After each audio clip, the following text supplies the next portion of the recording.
Good evening, everyone, and welcome into episode 23 of the Forge podcast, brought to you by Shotgun Sports Network Alabama of the Shotgun Sports Network. My name is Ryan Messer, and guys, it's great to be back, and I'm better than ever. We've got a lot to get into with a few weeks off. We've got to get into the um, everything that happened between the Bulls, the Squadron, Stallions updates. We also have Legion and Barons as well. So full slate tonight. So get buckled up. We've got a lot to get into. But before we get too far, I want to thank you guys for watching and listening and all the engagement over the past year of us merging from the Stallion Stampede into Shotgun Sports Network Alabama, and from the Off the Reins podcast into the Forge. So thank you guys for all your support over the past year. We also have a special year in review for Birmingham sports there. It's going to be awesome, and for today. And then we also just want to thank you guys for your support. We also have to thank Blue Spring Living Water.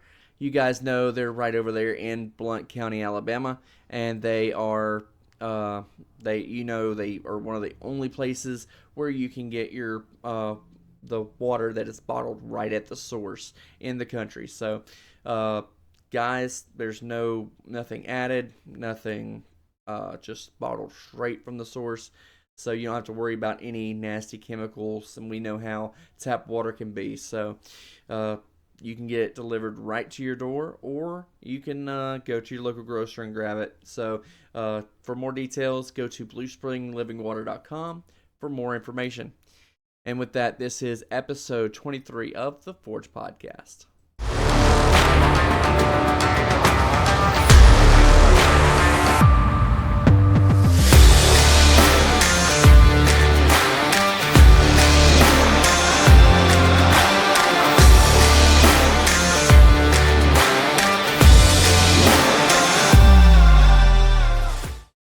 Starting things off with the Birmingham Bulls, who had a bunch of transactions over the past couple weeks. We saw on the 3rd, Trevor Thurston loaned off to the Atlanta Gladiators, called up there from the ECHL. Then Seth Benson was suspended by the team. I'm not sure what was going on there. I didn't have the opportunity to ask this past weekend when we were at the games, but it was so busy. But not sure what happened there, but he is suspended. On the 5th, we saw defenseman Hayden Ford activated from IR, and then Kip Ledzianko was activated on the 14th. On the 19th, unfortunately, we saw Hayden Stewart placed on the 14-day IR, and then we wound up signing goalie Daniel Davidson to back up Lottie, as Hayden Stewart was placed on the IR there. And he was actually signed to a standard contract. And then winger Tobias Ojic was signed to a tryout contract. On the 26th, Michael Gillespie was placed on the 14-day IR. And then we signed right winger Austin Weber to a standard player contract. So a lot of transactions there. A lot, happening. People coming off, people going on IR. So not sure. Just kind of a rocky point in the mid-season there. Going into the games on the 5th, we took on the Pensacola Ice Flyers, and things started off with the rest up in the net for the Ice Flyers, and then Lottie in for the Bulls. The Ice Flyers got things going with a goal just 10:49 into the first period. Matt Clark was able to put unfortunately put the Bulls on a penalty kill with an interference penalty just under 8 minutes into the second. And then the Ice Flyers were called for a hold 13-13 into the second. Then just 2 minutes after that, after that power play expired, the Bulls went back on the power play for a double minor for a high stick. After being unable to capitalize on that power play, Drake Glover found himself in the box for a trip. Just a minute left to play in the second period. Then just 4 minutes into the third, we saw Drake Glover put the puck in the net to tie the game. And then just before the 12-minute mark of the third period, Matt Clark was charged with interference. Just after that successful penalty kill, Ryan Romeo was charged with a trip. Then, with just 4 minutes left in regulation, the Bulls went back on the power play for a trip, this time on them. They weren't able to capitalize on the power play. However, Drake Glover did score with just 20 seconds after the expiration. Then 23 seconds left to play in regulation. We saw Carson Rose dump the puck into the empty net to steal it for the Bulls.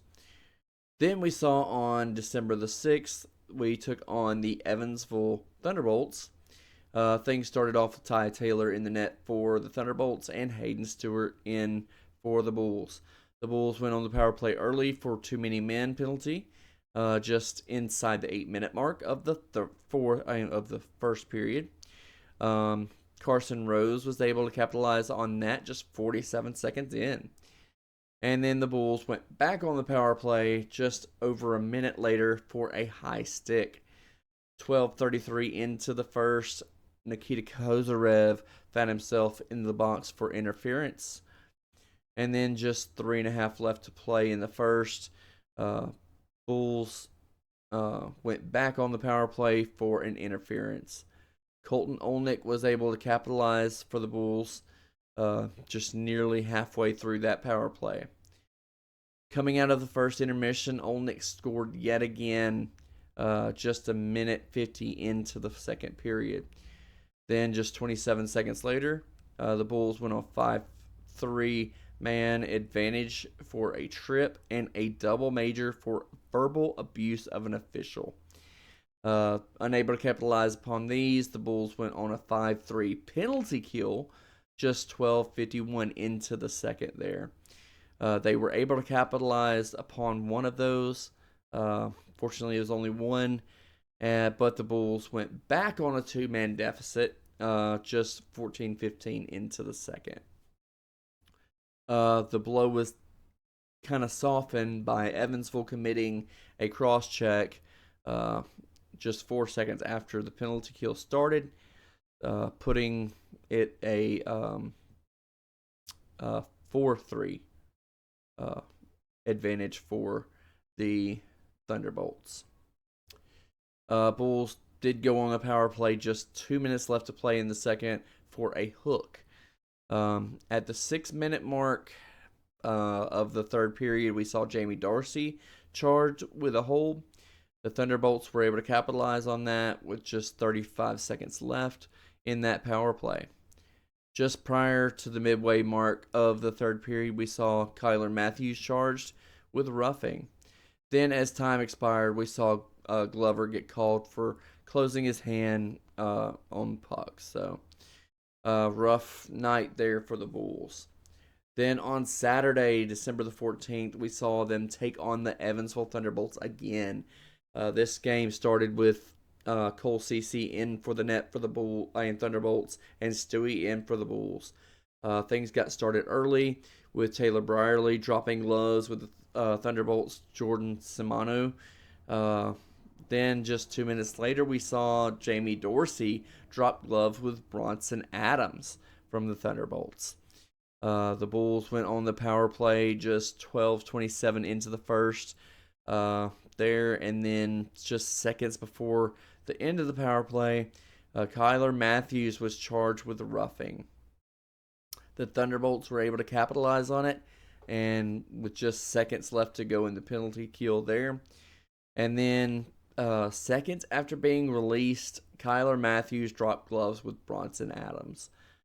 In the second period, the Bulls went on the power play just over 7 minutes into the period. And then unable to capitalize on that, the Bulls went back on the power play just 5.5 minutes later for a hook. The Thunderbolts did score with just under 4 minutes left to play in the second, and with 24 seconds left in the second, Carson Rose did find the net. Coming out of the second intermission, we saw Lotzie come out to replace the injured Hayden Stewart, as this is the game where he got injured. Then just 3 minutes into the third, we saw Matt Clark score. And then just right at the 8-minute mark of the third, McGregor St. Clair was charged with roughing alongside Ben Lindbergh of the Evansville Thunderbolts. But they also wound up scoring a goal right as that was happening. 2.5 minutes later, the Bulls would have gone on the power play for interference, but Kyler Matthews was also charged with a high stick. Then just 2 minutes later, the Thunderbolts scored again, just sealing it for them, winning 4-2. On Thursday, December the 19th, we took on the Knoxville Ice Bears. Things were getting started early. I got started with Taylor Joseph in the net for the Ice Bears and Lotzie in for the Bulls. The Ice Bears got it started early with a goal just 2.5 minutes into the game. Then just a minute and a half later, we saw McGregor St. Clair find the net, so tying it up. The Bulls went on the power play for a hook, just a minute left in the first period. And then the second was all Knoxville, scoring with 3.5 left. Scoring with 3.5 left in the second, and then again just a minute later. So just a rough period there. And then in the third period, the Bulls went on the power play just 4.5 into the third for a delay of game. Colton Olnick did score 4.5 minutes later, and then the Bulls went back on the power play with just 6 minutes left to play, but were unable to capitalize, falling to the Ice Bears 3-2. On Friday, December 20th, we took on the Ice Bears yet again. Things started off with Steven Mundinger in the net for the Ice Bears and Lotzie in for the Bulls. The Bulls went on the power play just 21 seconds into the game for a trip.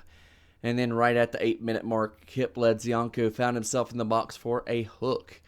With 4.5 left to play in the first period, we saw Drake Glover drop gloves with Cam Toby of the Ice Bears, but Glover got an extra minor tacked on for instigating for that one.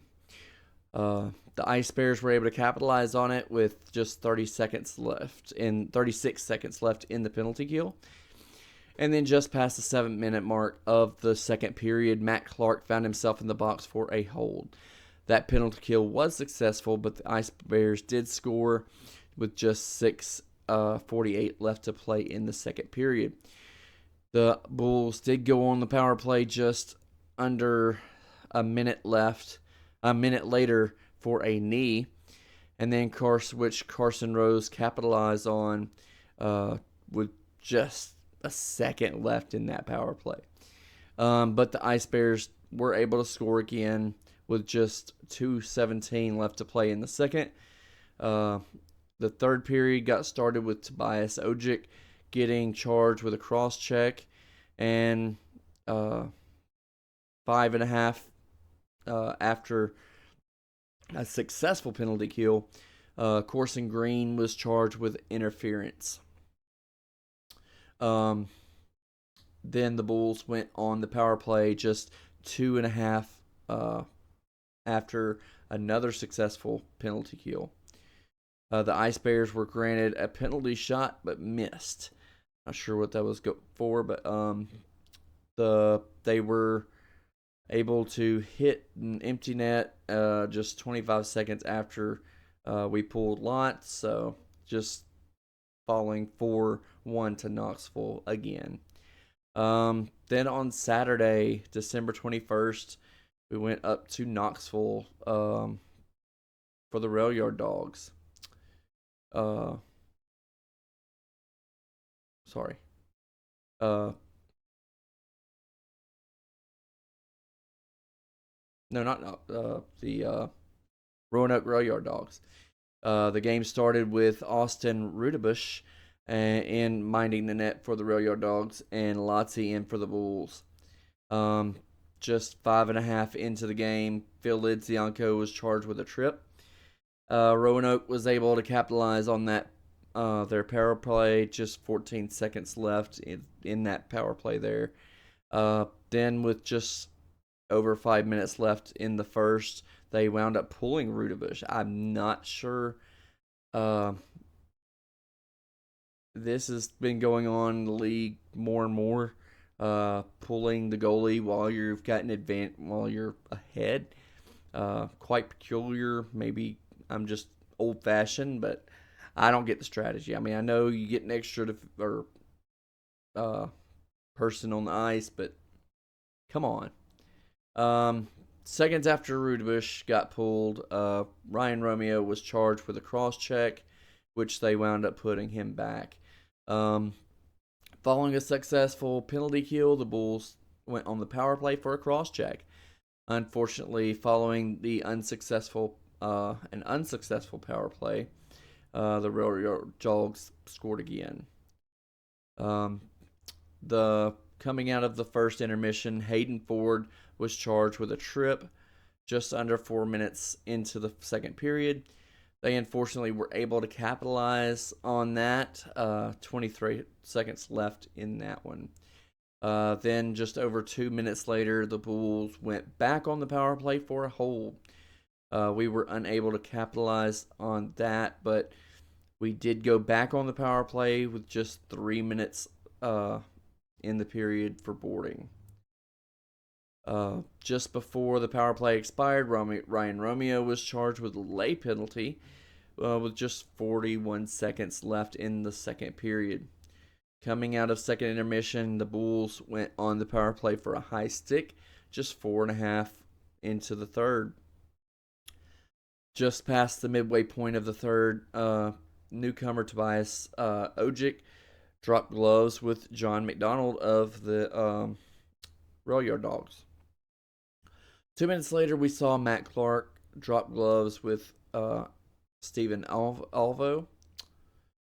And then just about 30 seconds later, Conor McGregor was then charged with a hold. They were able to capitalize on that one just 12 seconds into the penalty kill.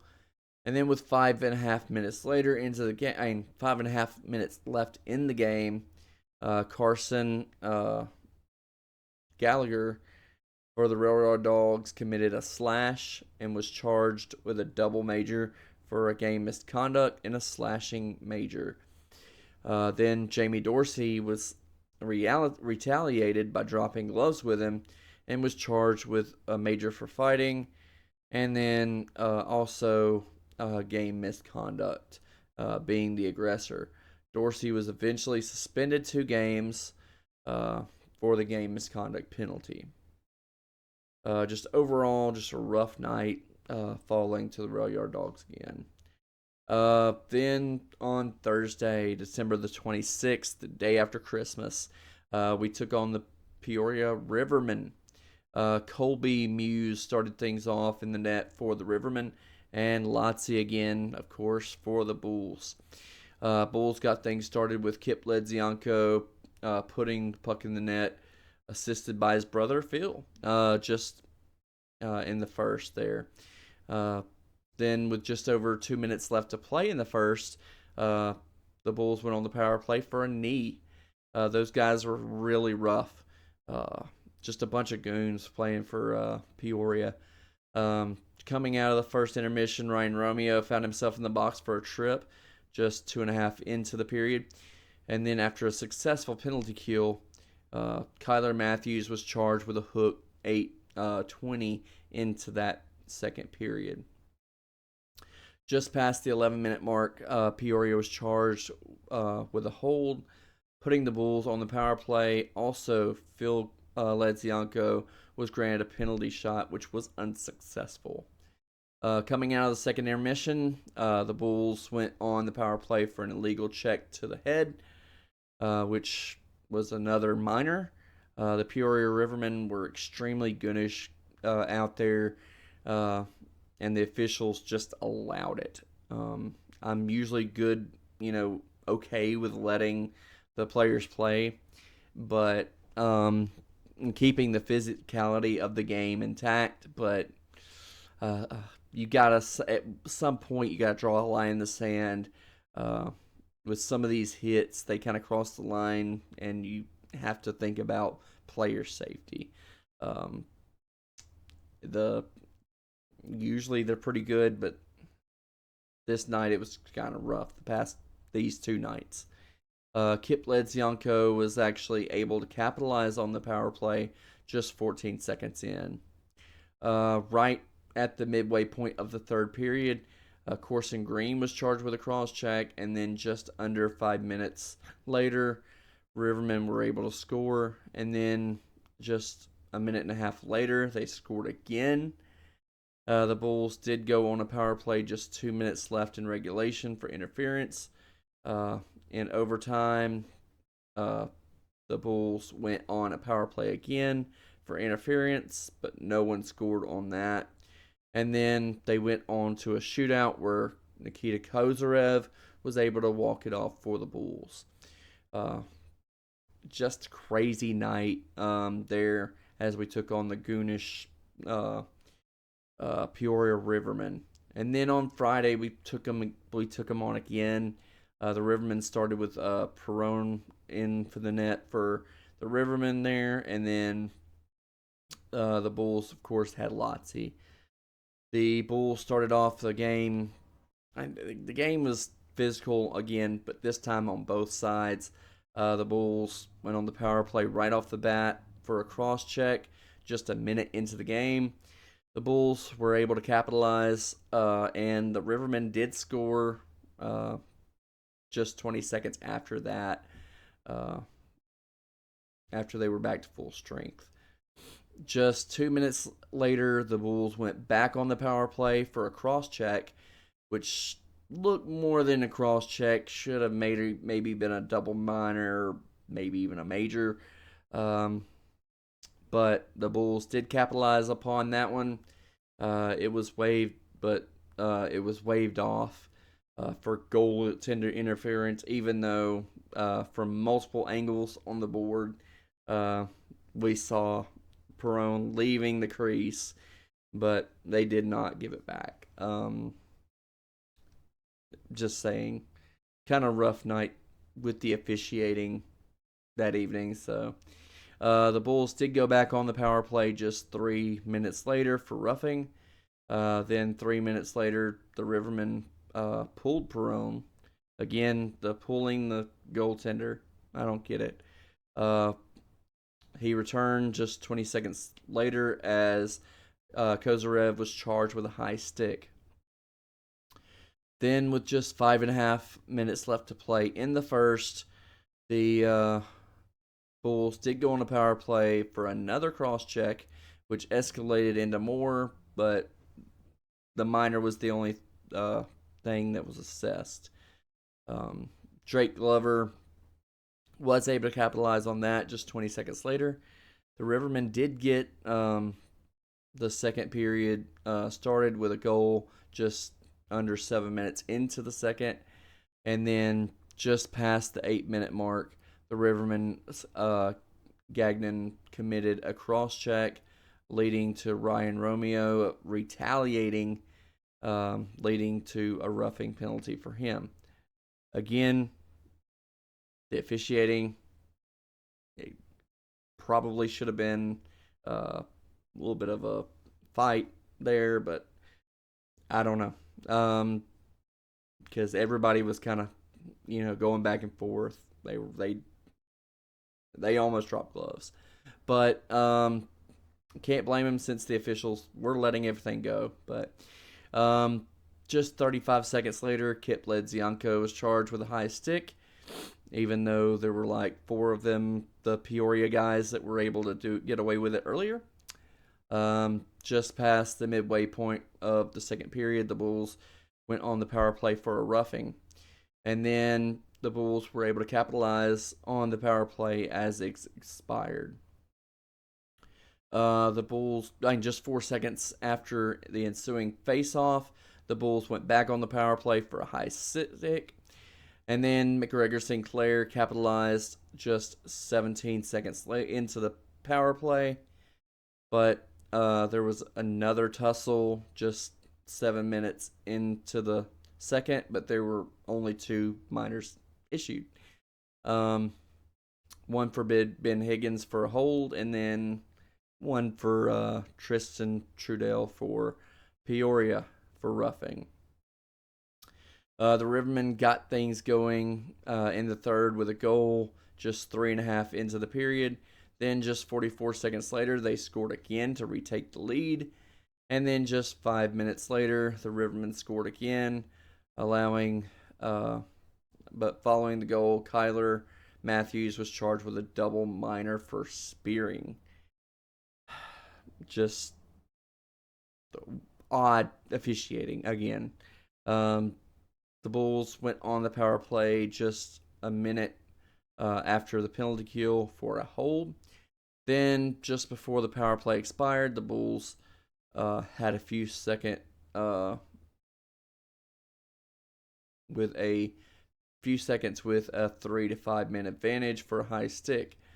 Lots was called off, just 3 minutes left in the game, and then with 20 seconds left, the Rivermen did, tuck the puck in an empty net to seal it for them. Those 2 nights were really rough for the Bulls. Not having Dorsey when we were taking on a very physical team with a bunch of goons. I will say that. Just really, really odd officiating. But on Saturday, the 28th, they did take on the Macon Mayhem. This game was Legends Night, featuring players from the WHA team from the 70s and 80s. So it's pretty cool to see those guys still getting around. They started off with Bailey Birkin in the net for Mayhem, and then Lotzie in for the Bulls. The Mayhem got things going with a goal just 4:43 into the game. And then Drake Glover answered back with a goal of his own just 20 seconds later. Just a minute later, the Bulls went on the power play for a trip, and then the Bulls were able to capitalize on that, but were just able to get take the lead with Kyler Matthews getting a goal after a battle in the crease with 2:41 left to play in the first. And then just a minute later, McGregor Sinclair was charged with a trip. And then coming out of intermission, the Bulls went on the power play just 48 seconds later. 8 seconds into the second period. Ben Higgins was able to capitalize for the after Birkin was bombarded with shots during that power play. Mayhem did answer back with a goal just 3 minutes later, and then moments after the ensuing face-off, the Bulls went back on the power play for a slash. Unable to capitalize on that one, they went back on the power play with just under 3 to play in the second. The first 2 periods, the Bulls wound up outshooting the Mayhem 30-15. So much better game so far for the Bulls. Going into the third period, Glover was charged with a cross check just a minute and a half into the third. Uh, After another successful penalty kill, Phil Lidzianko was charged with a high stick. Then just 2:44 left to play in regulation. The Bulls went back on the power play, but instead of trying to score, they just used it to burn some clock. And then just great game overall for the Bulls as they had Jamie Dorsey back, and which was very much appreciated. But the officiating with a new crew was much improved over the previous two evenings. So, and they weren't facing a team full of goons. And that's the last time I want to mention that. But as far as where we're at in the standings, we are sitting at 11, 8, and 3. Huntsville's number 1. This is Shotgun Sports Network Alabama, so kind of excited about that, but still cheering on the Bulls. But Peoria Rivermen in second place, Fayetteville Marksmen in third, and then the Bulls are in sixth. The upcoming games, we have a matchup on tomorrow night for New Year's Eve in Knoxville. And then they take a trip down to Pensacola on Friday. And then both teams come back to Pelham to take on each other here in Pelham on Saturday. But switching things over to the Squadron, a few transactions, trade with the Cruise Warriors. The Warriors received a second round pick next year, and then the following year they'll get a first round pick. And the Squadron received Lester Quinones. Then on the 26th, we took on the Austin Spurs, which we lost to 91 to 122. There was a double-double for Carlo Matkovic, and then Galen Robinson wound up scoring 17 off the bench. Then on the 30th, we hosted the Memphis Hustle, where we wound up winning 102 to 115. The rookie Keon Brooks Jr.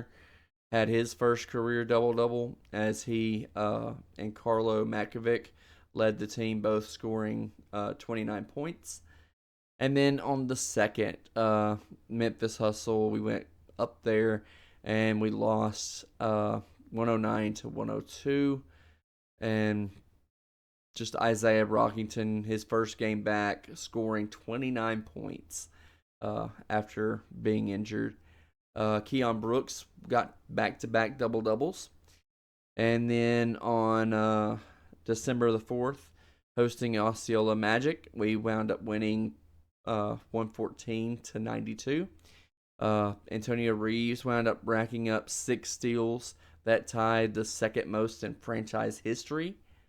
Then on the 6th, we wound up hosting the Osceola Magic again. This was an overtime loss. It was 113 to 110. Reeves did score 29 points, and Brooks and Oduro both recorded double-doubles in that game. On the 10th, we went to OKC Blue, where we wound up winning 107 to 103. Really close game. Oduro had his second straight double-double. And then on the 13th, the Texas Legends, we went over there and lost 116 to 110. The newcomer, Quinones, wound up racking up 39 points on the loss, and then Brock wound up scoring 27 points. On the 14th, the Texas Legends, we wound up losing again, 107 to 98, but Quinones wound up recording a double-double, scoring over 30 in his second straight game. Then on the 19th, Wisconsin Herd, we took on the Wisconsin Herd in Orlando at the Winter Showcase, where we wound up winning 108-86. And Crutch recorded his second double-double of the season. And Quinona scored yet another double-double as well. And then we took on the 22nd, the Delaware Blue Jackets in Orlando for the showcase as well, where we wound up losing 109-98.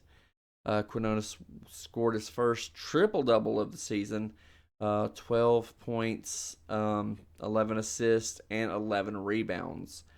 Then the regular season opener versus the Raptors, 905 in Mississauga, Ontario. We wound up winning. Start the season off strong. I think it was don't have the score on that one, but Brooks wound up recording his fourth career double-double. So that was awesome. The Birmingham's currently sitting at they're only they're one of one in the regular season, and they are actually playing tonight in Detroit. So taking on the Motor City there. Then they head to Portland to take on the Maine Celtics, and so great start to the regular season there. So switching over to the Birmingham Stallions, a few transactions over the past weeks. On the 3rd, we saw tackle Alex Akingbulu from Fresno State come on, and then tackle Ilm Manning from Hawaii. And then we saw on the 5th, middle linebacker Chappelle Russell from Temple come on board. And then on the 6th, we saw kicker Harrison Melvis come on board from Missouri. And then defensive end Kyle Phillips from Tennessee. On the 10th, we saw guard Lachavius Simmons from Tennessee State, and tackle Matt Farniok from Nebraska.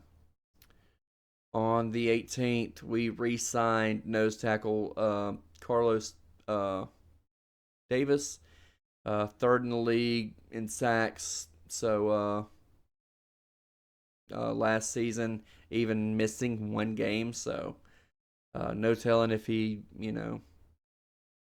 had actually played that game, if he might have actually been first. So then we saw running back Demetric Felton from UCLA get signed.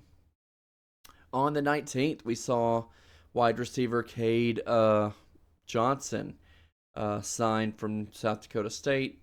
And then we wound up on the 26th, the day after Christmas, the best Christmas present ever. Matt Corral was re-signed, quarterback, who started 3 games and came off the bench in 3 more. So just a great quarterback. I know we had, the back and forth between him and Adrian last season, but he's still a really good quarterback. Then on the 27th, we re-signed tackle Christian DeLauro. So great to have these guys on the team and all the guys returning. Seeing a lot more guys returning back to the team as it gets closer to the new year and the season approaches. And guess what, guys? We got it today. Official drop date of the schedule is going to be on Thursday on the 2nd. So, so stoked for that. Can't wait for it. So, the season's almost here. Only got few months left and a couple months till we actually have camp. So, stoked for that.